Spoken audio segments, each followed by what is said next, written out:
ಮೀಸಲಾತಿಯಿಂದ ಸೃಷ್ಟಿಯಾಗಬೇಕಾಗಿತ್ತಲ್ಲ.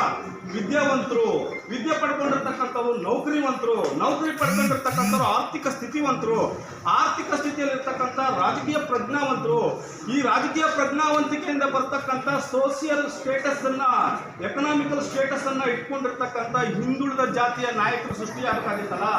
ಇದಾಗಲೇ ಇಲ್ಲ. ಯಾಕಾಗಲಿಲ್ಲ ಅಂತಂದ್ರೆ ಇದರ ಬಗ್ಗೆ ಯಾವತ್ತೂ ನೆಹರೂರವರು ಮಾತಾಡೇ ಇರಲಿಲ್ಲ ಕ್ಯಾಬಿನೆಟ್ನಲ್ಲಿ. ಸೊ ನೆಹರೂರವರು ಮಾತನಾಡದಿರೋದ್ರ ಬಗ್ಗೆ ಅಂಬೇಡ್ಕರ್ ಅವರು ವಾಯ್ಸ್ ಮಾಡಿ, ನೋಡ್ರಿ, ಹಿಂದುಳಿದ ಜಾತಿಗಳಿಗೆ ಅನುಚ್ಛೇದ 340ರಲ್ಲಿ ಈ ದೇಶದ ಸಂವಿಧಾನದಲ್ಲಿ ಅವಕಾಶ ಕಲ್ಪಿಸಿದ್ದೀನಿ.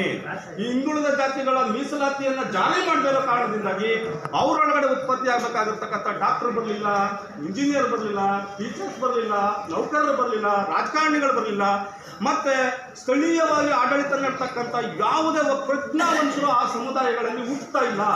ಆ ಕಾರಣಕ್ಕೋಸ್ಕರ ನೀವೇನಾದರೂ ಮಾಡ್ತೀರಾ ಗೊತ್ತಿಲ್ಲ, ಆರ್ಟಿಕಲ್ 340 ನೀವು ಇಮಿಡಿಯೇಟ್ ಆಗಿ ಜಾರಿ ಮಾಡಬೇಕು. ಜಾರಿ ಮಾಡಿದವ್ರೆ ನನ್ನ ಸ್ಥಾನಕ್ಕೆ ನಾನು ರಾಜೀನಾಮೆ ಕೊಡ್ತೀನಿ ಅಂತೇಳಿ ಅಂಬೇಡ್ಕರ್ ಅವರು ರಾಜೀನಾಮೆ ಕೊಡ್ತಾರೆ.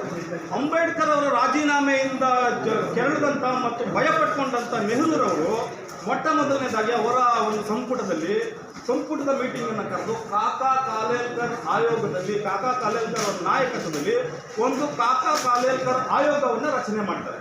ಈ ಆಯೋಗ ಏನು ಮಾಡುತ್ತೆ, ಇಡೀ ದೇಶಾದ್ಯಂತ ಓಡಾಡಿ, ಇಲ್ಲ ಹಿಂದುಳಿದ ಜಾತಿಗಳಲ್ಲಿ ನೋಡಿ 1947ರಿಂದ 50ರವರೆಗೆ, 50ರಿಂದ 52ರವರೆಗೆ, ಮತ್ತೆ 52ರಿಂದ ನಾನು ನನ್ನ ಆಯೋಗವನ್ನು ರಚನೆ ಮಾಡಿರೋದ್ರವರೆಗೆ ಈ ಹಿಂದುಳಿದ ಜಾತಿಗಳಲ್ಲಿ ನಾನು ಗಮನಿಸಿದಂಗೆ, ನಾನು ವಿಚಾರ ಮಾಡಿದಂಗೆ, ನಾನು ಫೀಲ್ಡ್ಗಿಳಿದು ಚರ್ಚೆ ಮಾಡಿರುವಂಗೆ, ಆಯೋಗ ಫೀಲ್ಡ್ಗಿಳಿದು ಚರ್ಚೆ ಮಾಡಿರುವಂಗೆ ಯಾವುದೇ ಒಬ್ಬ ನೌಕರ ಬಾಂಧವರು ಕಾಣ್ತಾ ಇಲ್ಲ. ಇವರೊಳಗಡೆ ಸೋಷಿಯಲ್ ಸ್ಟೇಟಸ್ ಕಾಣ್ತಾ ಇಲ್ಲ, ಎಕನಾಮಿಕಲ್ ಸ್ಟೇಟಸ್ ಕಾಣ್ತಾ ಇಲ್ಲ, ಪೊಲಿಟಿಕಲ್ ಆಗಿ ಯಾವುದೇ ಒಂದು ಪ್ರಗತಿಯನ್ನು ನಾವು ಕಾಣಲಿಕ್ಕೆ ಆಗ್ತಾ ಇಲ್ಲ.